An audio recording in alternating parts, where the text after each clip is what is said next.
할렐루야. 옆 사람과 인사하실까요? 예수 안에서 사랑합니다. 네. 우리 사랑하는 새날개 성도님들, 예수님의 보혈로 인해 그리스도인이 된 것이 복인 줄 믿으십니까? 자, 그렇다면 제가 물을게요.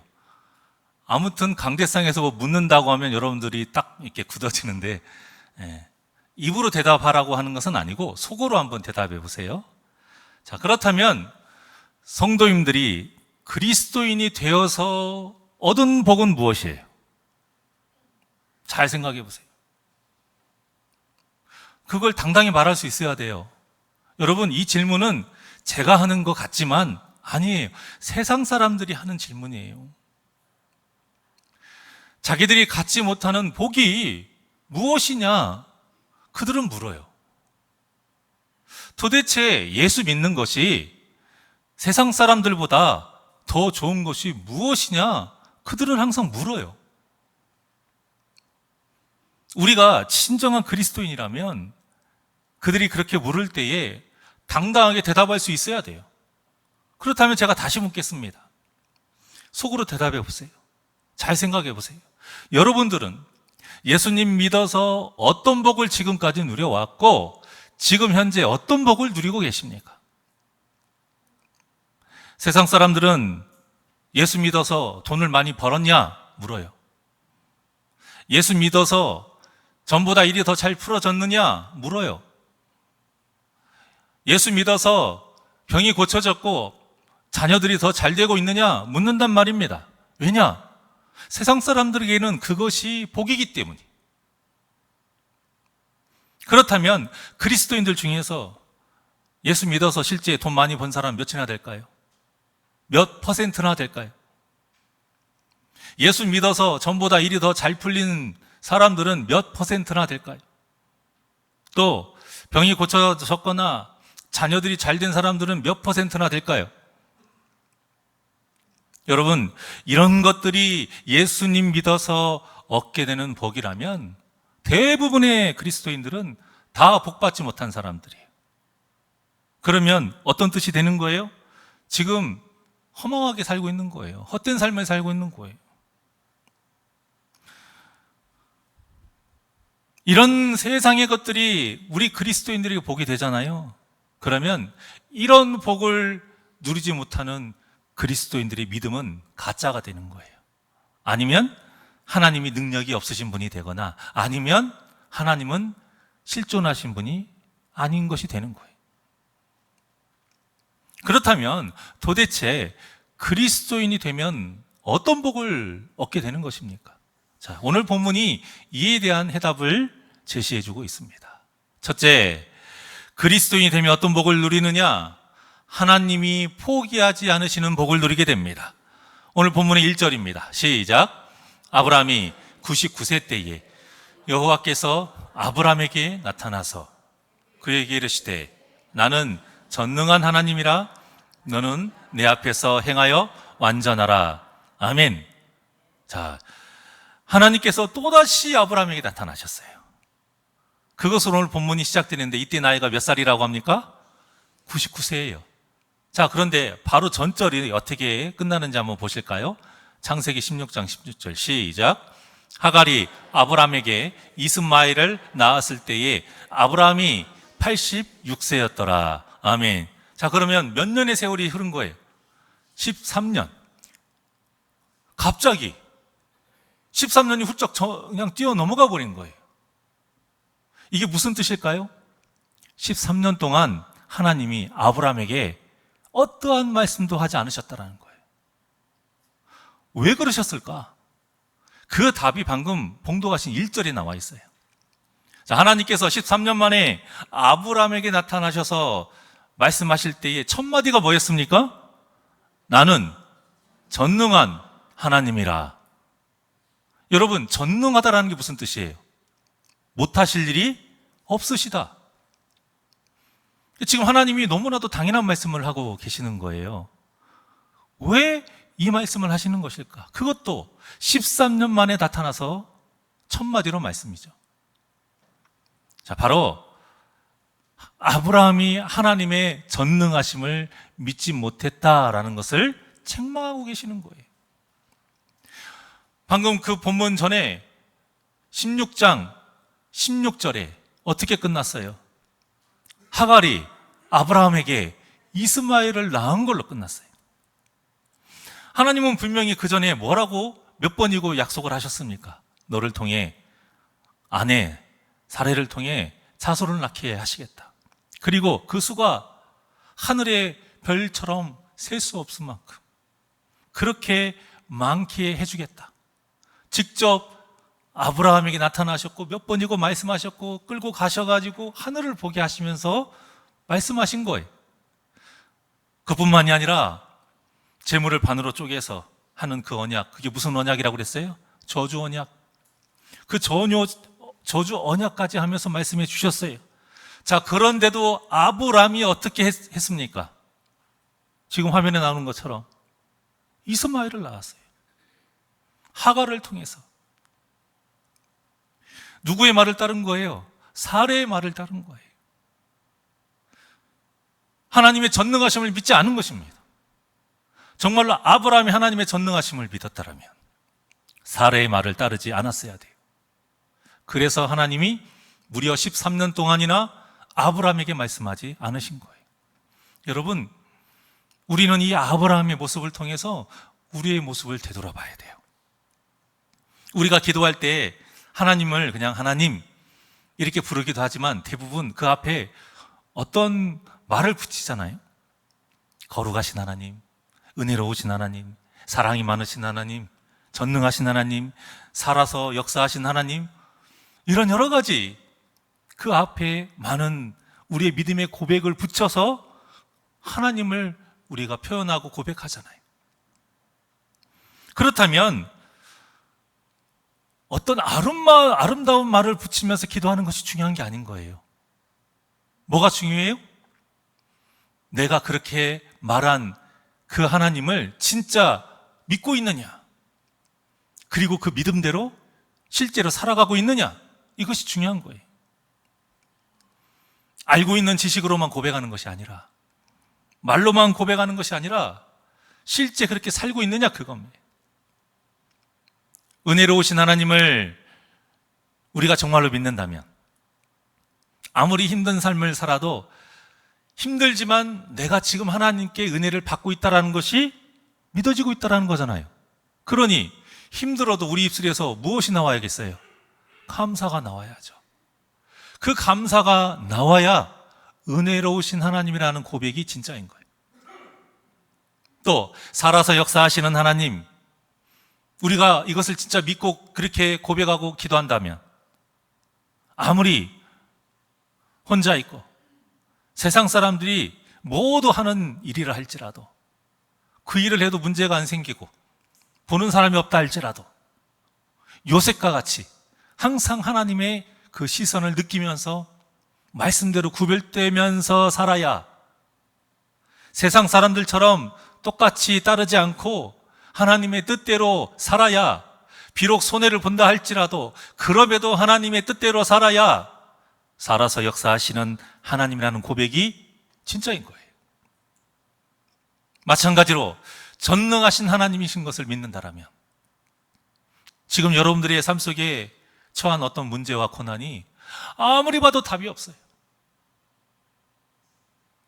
아무리 생각해도 이해가 되지 않아요. 그런 힘든 삶을 산다 할지라도 우리 하나님은 못하실 것이 없는 하나님이시기 때문에 그분의 전능하심을 믿고 그분의 때까지 끝까지 인내하면서 살아야 전능하신 하나님이라는 고백이 진짜인 것 아니겠습니까? 하지만 아브라함은 그렇지 않았다는 거예요. 그 증거가 뭐예요? 이스마엘이에요. 하지만 실제 아브라함에게는 이스마엘이 있음으로 해서 기쁨이 돼요. 삶의 기쁨이 되는 거예요. 그런데 우리가 아브라함처럼 이스마엘이라는 눈에 보이는 원하는 것, 우리의 먹을 것, 마실 것, 입을 것, 이것을 얻기 위해서 산다라면 하나님의 전능하심을 믿는 사람이 아니라는 것입니다. 그래서 우리는 말의 책임을 져야 돼요. 정말 어려운 일이고 힘든 일이지만 반드시 해야 되는 일입니다. 왜냐? 그렇지 않으면 하나님께서 아브라함에게 하신 것처럼 우리에게 침묵하시기 때문에. 성경을 봐도 알 수 있는 것이요, 이 구약과 이 신약 사이에 약 400여 년의 텀이 있거든요. 그때가 바로 하나님께서 이 땅에 어떠한 말씀도 하지 않으셨던 때예요. 그때를 뭐라고 부르냐면 신구약 중간기라고 부르면서 또 어떤 말로 말하냐? 침묵기, 또 암흑기라고 말해요. 그러니까 하나님께서 사람에게 말씀해 주지 않으시는 그것이 사람에게 가장 암흑, 저주라는 거예요. 가장 불행이라는 거예요. 그 저주가 언제 깨졌습니까? 바로 말씀이 육신이 되어 이 땅에 오신 하나님, 바로 예수 그리스도께서 오시면서 그 침묵이 깨진 거예요. 그러니까 그리스도인에게 언제가 진짜 암흑기이고 저주받은 때일까요? 돈 못 벌 때? 병이 들 때? 내 자녀가 나를 속상하게 할 때? 그것은 고난인 거예요. 저주가 아닌 고난인 거예요. 저주와 고난을 여러분 혼동하지 마시길 바랍니다. 성도에게 가장 큰 저주는 언제냐? 가장 큰 위기는 언제냐? 바로 말씀을 들어도 그 말씀이 하나님의 말씀으로 들려지지 않을 때, 아무리 말씀을 읽어도 그 말씀이 도저히 하나님의 말씀으로 받아들여지지 않을 때, 그때가 성도에게 암흑기요, 위험한 때요, 저주받은 때인 것입니다. 그러니 기도하실 때마다 우리가 절대 빠뜨리지 않고 기도해야 될 내용이 무엇이겠습니까? 그저 내 자녀가 잘 되고 내가 하는 일이 잘 되고 이것에만 멈추면 안 돼요, 여러분. 그 기도를 하지 말라는 것이 아니라 그런 기도만 해서는 안 돼요. 그 기도가 첫째가 돼서는 안 돼요. 그 기도는 굳이 하지 않아도 하나님은 알고 계세요. 중요한 것은 무엇이냐? 우리 영혼이 사는 거예요. 한마디의 말씀이라 할지라도 하나님의 말씀이 살아서 역사하기를, 그 말씀이 나를 향한 하나님의 말씀이기를 하나님께 간절히 간구해야 되는 것입니다. 그 말씀이 비록 내 마음을 후벼 파는 말씀이라 해도, 찔러 쪼개는 듯한 고통과 아픔과 괴로움이 느껴진다 할지라도 하나님의 말씀이 살아서 내 마음 안에서 역사하시는 그 생명의 말씀으로 들리게 해달라고 여러분 한 번도 빠지지 않고 매 기도회 때마다 기도하시길 바랍니다.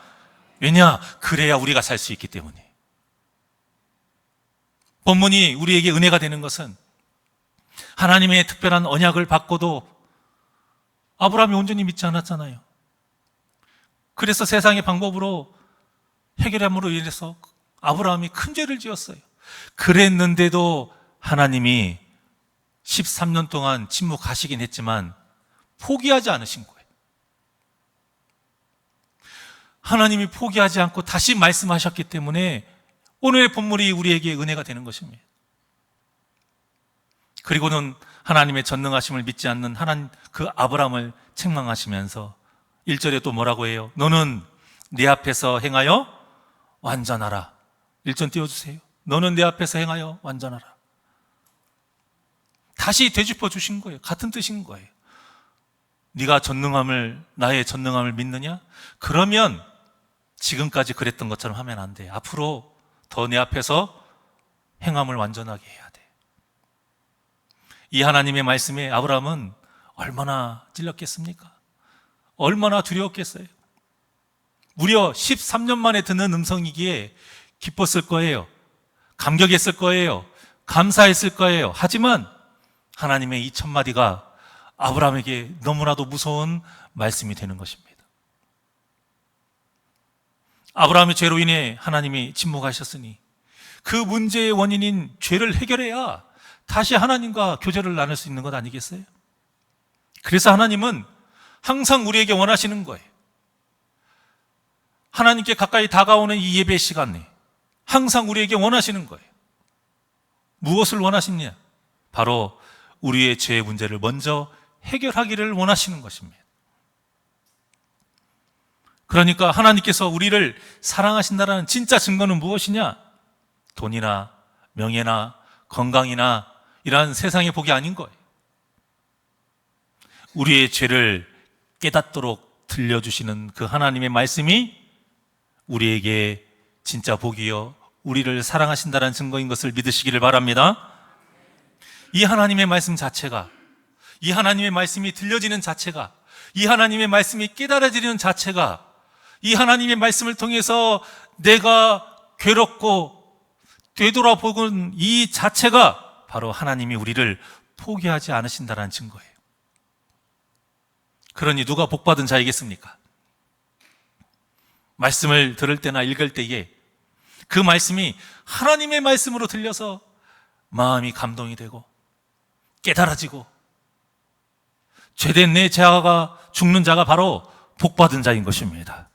그러니 말씀으로 철저하게 내 자아가 깨어지기를 늘 사모하시기를 바랍니다. 한두 번으로 끝나는 것이 아니라 모든 예배 때마다 주님 부르시는 그날까지 말씀이 우리의 죄된 마음을 수술하는 검이 되어서 철저하게 쪼개지고 부서지기를 늘 사모하시기를 바랍니다. 그 사모하심으로 나올 때에 매 예배 때마다 나를 포기하지 않으시는 나의 하나님을, 나를 사랑하시는 그 하나님을 말씀을 통해 만나는 기쁨을 충만히 누리시기를 주님의 이름으로 축원합니다. 그리스도인이 되면 누리는 두 번째 복이 있는데요, 그 복이 무엇이냐? 바로 새 이름을 얻는 거예요. 본문 5절의 말씀입니다. 5절 다 같이 합독합니다. 시작. 이제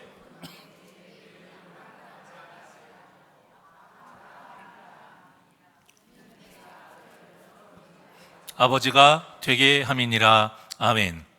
자, 본래 아브라함의 뜻은 높으신 아버지, 존귀한 아버지라는 뜻이에요. 그런데 하나님께서 전에 하셨던 그 자손의 언약을 또 오늘에서 다시 하시면서 아브라함의 이름을 아브라함으로 바꿔주신 거예요. 열국의 아버지, 여러 민족의 아버지가 되게 하신 거예요. 그러니까 이름 뜻의 스케일이 엄청 커진 거예요. 먼저 하나님께서 왜 이렇게까지 하시는지를 우리가 알아야 됩니다.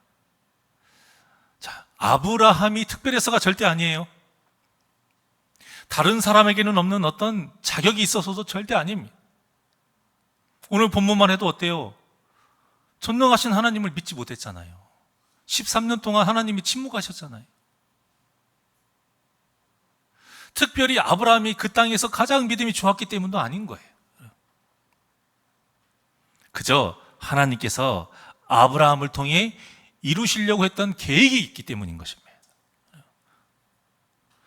그러니까 아브라함이 된 것은 아브라함의 믿음이 좋아서도 아니요, 특별하거나 자격이 있어서도 아닌 것입니다. 온전히 하나님의 선하신 뜻이고 그 뜻을 이루시려는 하나님의 고집이고 하나님의 열심으로 이루어진 일인 것을 믿으시길 바랍니다. 우리도 마찬가지인 거예요. 우리도 마찬가지인 거예요. 뭐 특별해서가 아닌 거예요, 여러분. 내가 이뻐서도 아니고 우리 집안이 믿음으로 3대가 돼서도 아닌 거예요. 그것이 우리에게 자랑거리고 감사할 일이지만 그것이 이유는 아닌 거예요. 아브라함 보시면 하나님의 이 열심과 고집으로 인해서 하나님의 도구로 쓰임받게 되잖아요. 그러니까 하나님, 이 아브라함의 모든 삶, 시간, 그 가진 모든 것 다 아브라함이 잘해서가 아니라, 특별해서가 아니라 오직 하나님의 은혜로 얻게 된 거예요. 그런데 이런 일이 아브라함에게만 일어나는 일이냐? 아닌 거라요. 바로 우리 모두에게 일어나는 일인 것입니다. 여러분, 우리가 지금 복받을 만한 일을 해서 이렇게 예배하고 구원의 길을 걸어가는 것이 아니에요. 오직 하나님의 은혜로. 조금 전까지도 죄를 지었던 우리지만 그래도 우리를 어떻게든 구원하시려는 하나님의 그 고집, 그 하나님의 열심으로 우리가 이렇게 살아가고 있음을 믿으시길 바랍니다. 그러니 우리에게서 무엇이 절대 사라지면 안 돼요? 네, 감사가 사라지면 안 되는 거예요. 그래서 교만이 성도에게 가장 큰 적인 겁니다. 교만은 간단히 말하면 감사를 잃은 자의 모습이에요. 감사를 잃어버리면 맺어지는 열매가 아주 크게 열리는데 그게 무엇이다? 교만인 거예요. 그래서 감사가 사라질 때가 성도에게 가장 위험한 때라고 말하는 거예요. 그러니 항상 감사하시길 바랍니다. 사망의 음침한 골짜기를 다닐 때에도 감사하시길 바랍니다. 사방으로 우겨쌈을 당할 때라 그 할지라도, 그 위기 속에 있다 할지라도 감사하시길 바랍니다.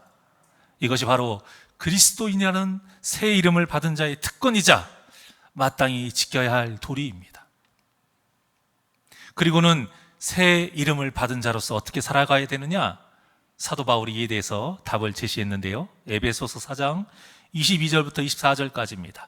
시작. 너희는 유혹의 욕심을 따라 썩어져가는 구습을 따르는 옛사람을 벗어버리고 오직 너희의 심령이 새롭게 되어 하나님을 따라 의와 진리의 거룩함으로 지으심을 받은 새 사람을 입으라. 아멘. 이처럼 그 유혹의 욕심을 따라 썩어져가는 구습을 따랐던 아브람과 같았던 옛사람을 우리는 다 벗어버려야 돼요. 그것이 첫 번째. 벗지 않으면 안 돼요. 그 벗는 것을 뭐라고 해요? 회개라고 하는 거예요. 그것을 회개라고 하는 거예요.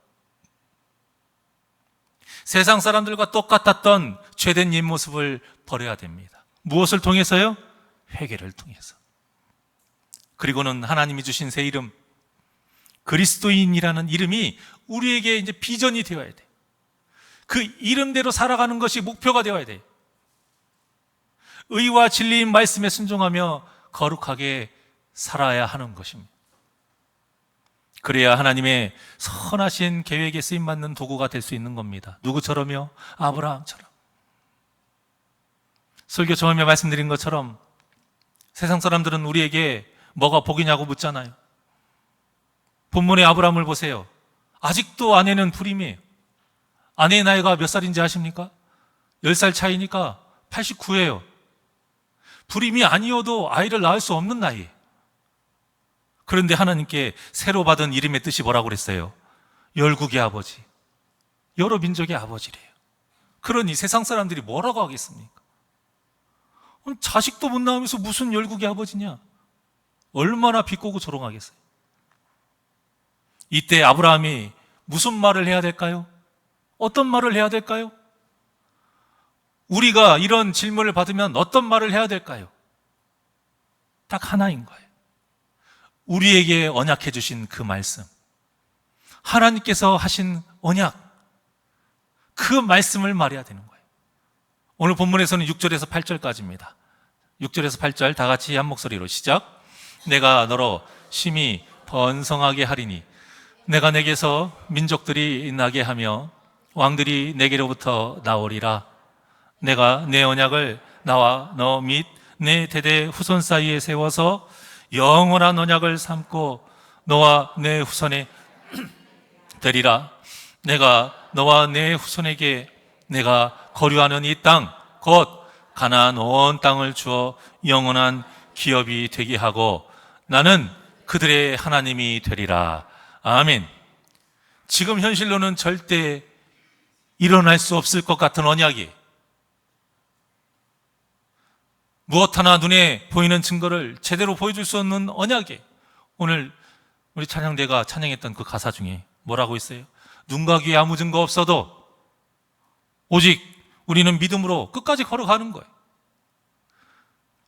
세상 사람들은 무슨 말도 안 되는 말이냐 라고 한다 할지라도 그 언약을 하신 분이 누구예요? 하나님이에요. 근데 그 하나님이 어떤 분이세요? 아브라함에게 말했잖아요. 뭐라고요? 전능하신 하나님. 못할 것이 없는 분이시기 때문에 우리가 그 말씀을 믿고 그것을 우리의 복이라고 당당히 말하는 거예요. 그래서 그 언약이 우리에게 무엇이 돼요? 비전이 되는 거예요. 삶의 목표가 되는 거예요. 그렇기 때문에 세상 사람들에게 말할 수 있는 것입니다. 우리가 아이들에게 너 커서 뭐가 되고 싶어? 대통령이요. 사고나 치지 마라. 그런데요, 똑같은 말을 해도 눈빛이 다른 애가 있어요. 그런 아이들의 말은 우리가 쉽게 쉽게 그 말을 무시할 수가 없는 거예요. 장난으로 하는 아이들이 있고, 정말 뭐 할 말이 없어가지고 그냥 쓴 아이들도 있고, 어떤 애는 그것도 베끼는 애들이 있어요. 또 뭐라고 했냐? 그래, 나도 대통령, 과학자. 그런데 진짜 그것을 목표로 뭘 알지 못해도 진짜 되고 싶은 갈망에 막 불타올라가지고 하는 아이들이 있어요. 그런 아이들의 말을 들었을 때 우리가 누구라도 무슨 말이 나올까요? 그래, 너는 할 수 있을 거야. 세상 사람들도 그렇게 말해요. 그 어린 아이들이, 뭘 모르는 아이들이 그 열망에 휩싸여가지고 하는 그 말 한마디에 아무리 봐도 얘는 공부도 못하는데, 아무리 봐도 얘는 대통령감이 아닌데 라는 생각이 들어도요, 응원하게 되어 있어요. 우리는 어떻습니까? 살아계신 하나님을 믿는다면서, 전능하시다면서 그 철 모르는 아이들이 하는 그 말보다도 못해서야 되겠느냐 이겁니다. 허무맹랑한 말씀인 것 같습니까? 우리가 그런 생각이 있으니까 말을 하지 못하는 거예요. 아무리 세상 사람들이 예수 믿어서 뭐 하나 나아진 거 있느냐 비꼬고 조롱한다 할지라도, 정말로 하나님에 대한 믿음이 있다라면 그 하나님의 언약의 말씀을 복이라 확신하시고 당당히 말할 수 있는 그 믿음이 저와 여러분에게 있기를 원합니다. 그 당당한 믿음을 가지고 나아가는 사람을 히브리서 기자가 뭐라고 했어요? 세상이 감당 못하는 사람이라고 그랬어요.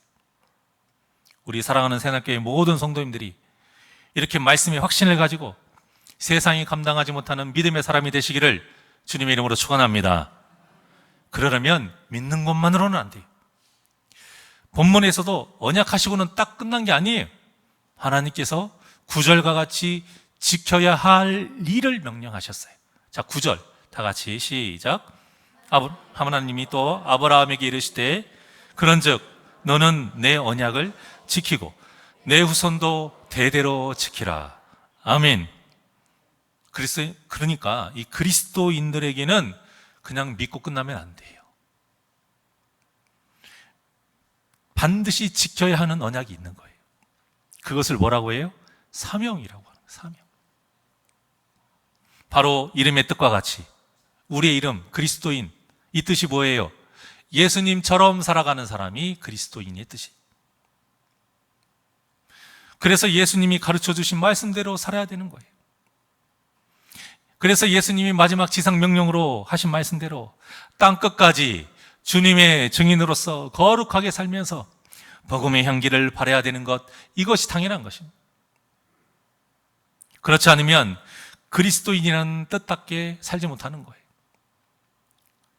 누려야 할 복을 누리지 못하고 있다는 것입니다, 여러분. 그러니 그리스도인이라는 이름이 가지는 뜻, 그 책임과 무게, 이것을 항상 기억하시면서 내가 그 뜻대로 지키며 사는 것이 복인 것을 아시고 그리스도의 사신답게 우리의 이름을 빛나게 밝히며 사시는 우리 복된 새날교회 성도님들 되시기를 주님의 이름으로 축원합니다. 마지막으로 그리스도인이 누리는 세 번째 복은 무엇이냐? 바로 십자가입니다. 본문 10절의 말씀을 합독합니다. 시작. 너희 중 남자는 다 할례를 받으라. 이것이 나와 너희와 너희 후손 사이에 지킬 내 언약이니라. 아멘. 자, 우리가 계약을 하잖아요. 그래서 계약서를 작성을 합니다. 그때 반드시 있어야 돼요. 그게 없으면 아무런 의미가 없어요. 그게 뭐예요? 사인이에요. 도장 아니면 사인인 거예요. 하나님께서 아브라함과 그의 후손에게 하신 언약이 진짜인 것을 확인시켜 주시기 위해서 하신 도장과 사인과 같은 표식이 있어요. 오늘 본문에는 표징이라고 나오죠. 그게 뭐예요? 할례인 거예요. 계약서에 도장이나 사인이 지워지면 안 되잖아요. 그래서 연필로 하면 안 되는 거예요. 사인을 해도 지울 수 없는 걸로 하는 거예요. 마찬가지로 남자의 몸에 지워지지 않도록 이 할례를 통해 표식을 남겨주신 거예요. 잊지 말라는 겁니다. 그런데 이 할례에는 두 가지 큰 의미가 있어요. 하나는 거룩함이고 또 하나는 죽음입니다. 자, 거룩함의 의미를 알기 위해서 우리가 레위기 19장 23절부터 25절의 말씀을 봐야 됩니다. 다 같이 한 목소리로 시작. 너희가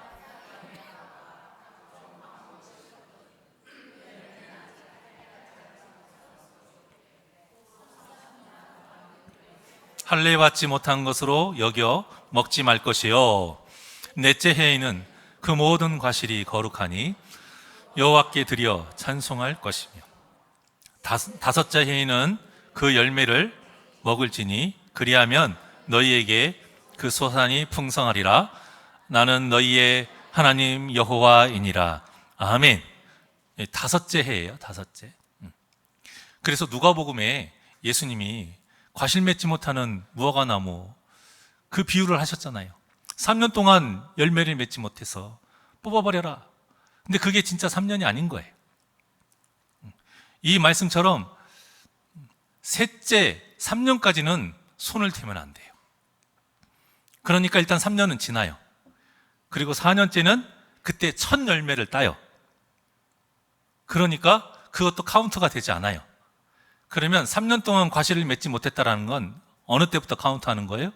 5, 6, 그 다음에 7. 근데 7은 또 안식년이에요. 그러니까 손대면 안 돼요.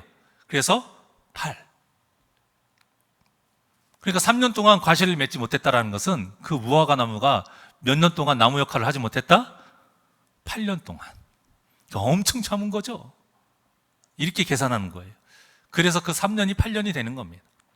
오늘 이 레위기서 이 본문을 통해서요. 심은 지 3년 동안은 과실을 따먹지 못하게 하셨어요. 이게 원래 실제적으로도 보면 과학적으로도 과실수가 되게 하는 굉장히 좋은 방법이래. 그 3년 안에 열매를 맺긴 맺는데 힘이 없대요. 그것을 따먹고 그걸 계속 그렇게 얻으려고 하면 힘이 없고 더 좋은 과실을 맺지를 못한대요. 즉 좋은 과실수가 되기 위해서 그 좋은 때를 할례 받았다라고 말하고 거룩하다라고 말한 거예요.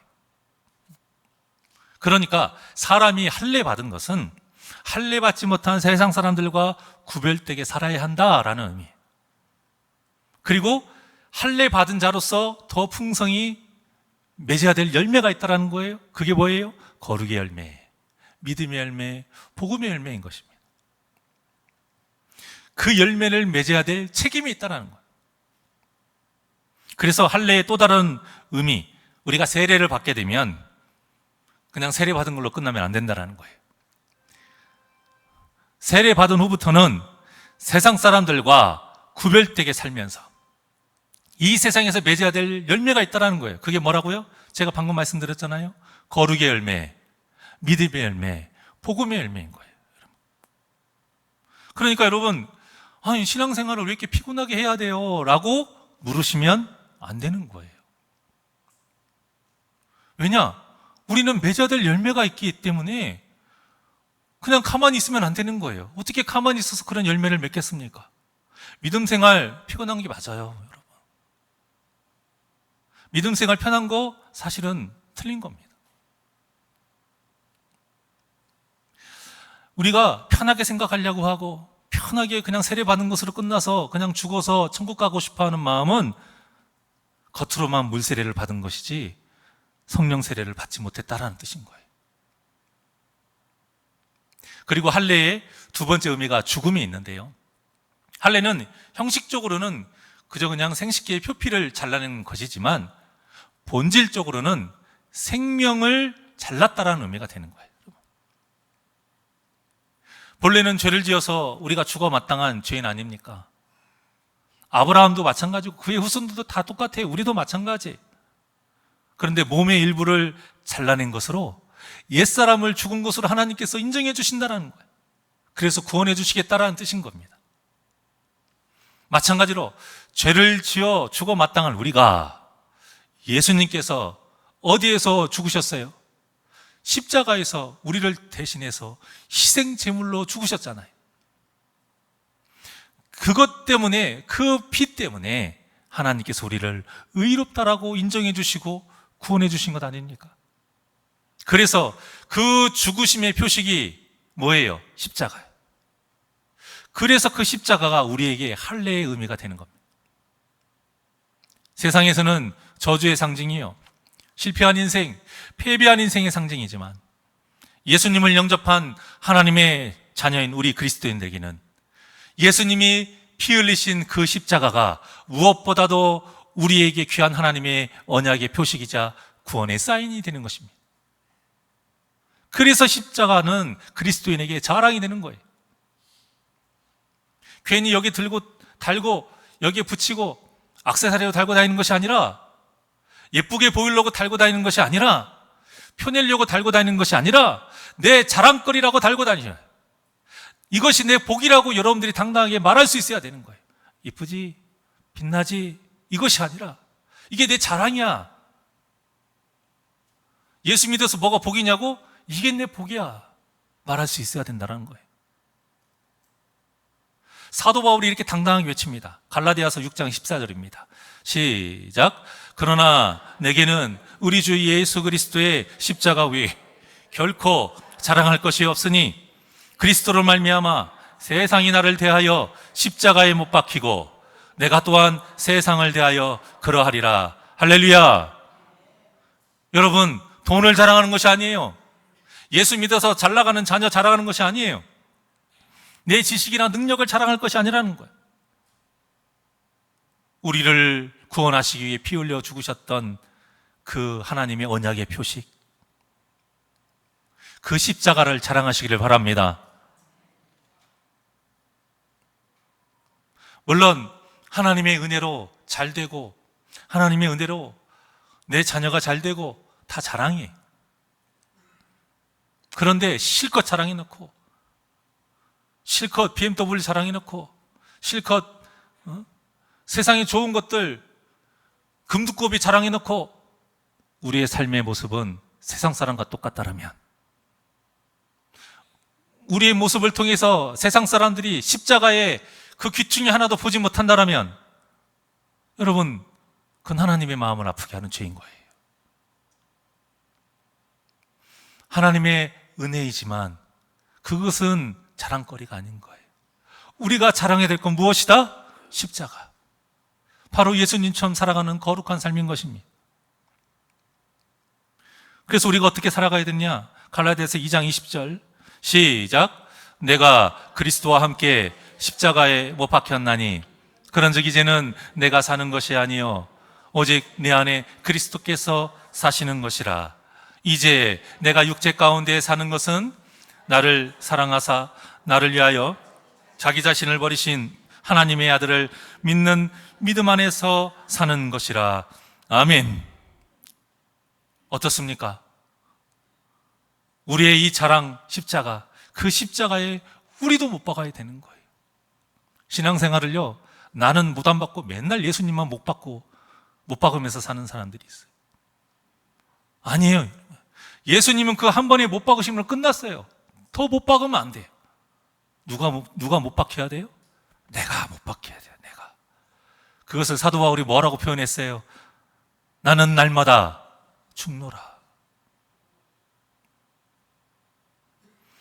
구습을 따랐던 옛사람을 십자가에 못 박아야 하는 거예요. 나를 위한 욕심과 이기적인 마음을 십자가에 못 박아야 하는 것입니다. 어떻게든 남들보다 위에 서려고 하는 그 자존심과 고집을 십자가에 못 박아야 하는 거예요.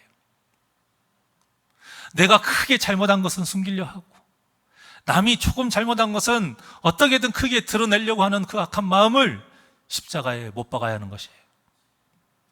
내가 조금 잘한 것은 어떻게든 크게 드러내려고 하고, 남이 크게 잘했던 것은 절대 인정해주지 않으려고 하는 그 악한 마음을 십자가에 못 박아야 하는 것입니다. 그래야 그리스도인이라는 이름값을 하면서 살 수 있는 거예요. 그래야 내가 매일 죽어서 우리의 주인이 예수님이 될 수 있는 것입니다.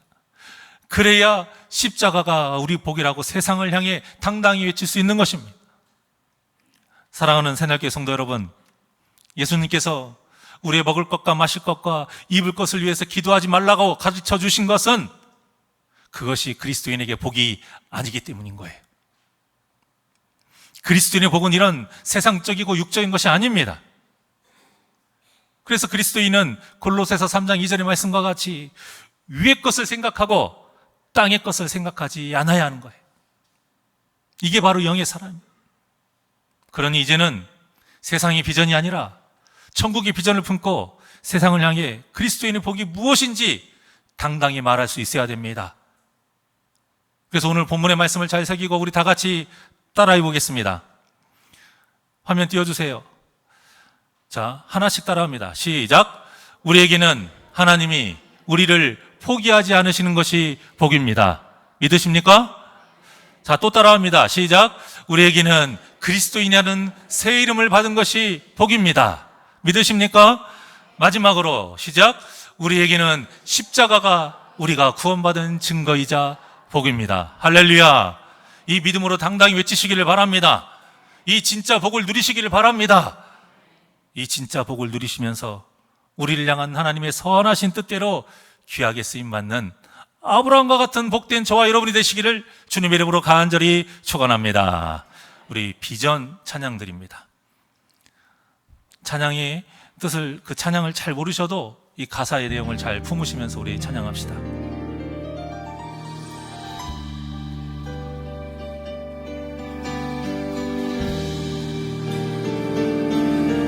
우리 보좌 앞에 모였네. 우리 보좌 앞에 모연 함께 주를 찬양합시다. 함께 주를 찬양하며 하나님의 사랑 그 아들 주셨네. 그의 피로 우린 구원받았네. 십자가에서 쏟으신 그 사랑 강같이 온 땅에 흘러 각 나라와 족속 백성 박원에서 구원받고 주 경배드리네. 구원하심이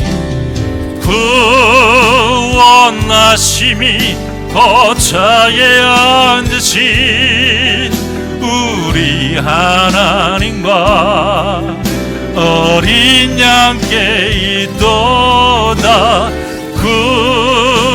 구원하심이 보좌에 앉으신 우리 하나님과 어린 양께 있도.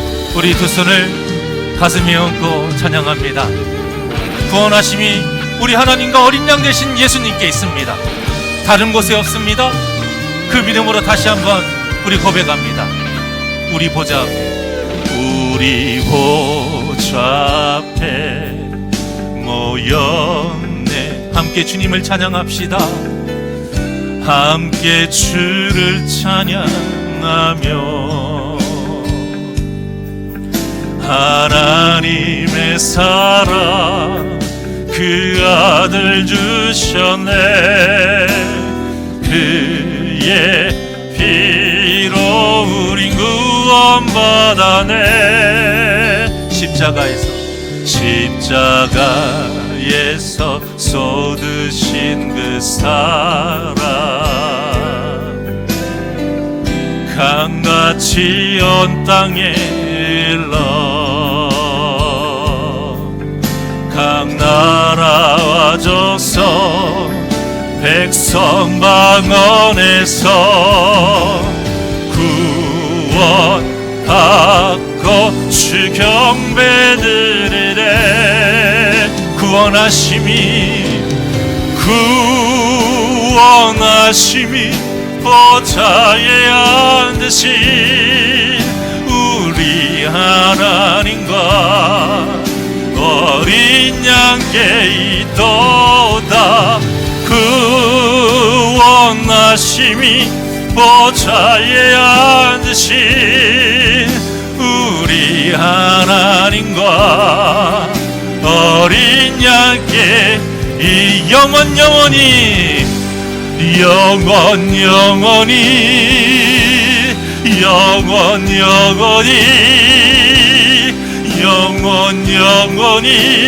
주님께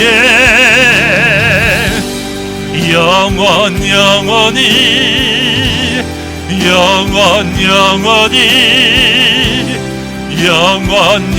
영원히 주님께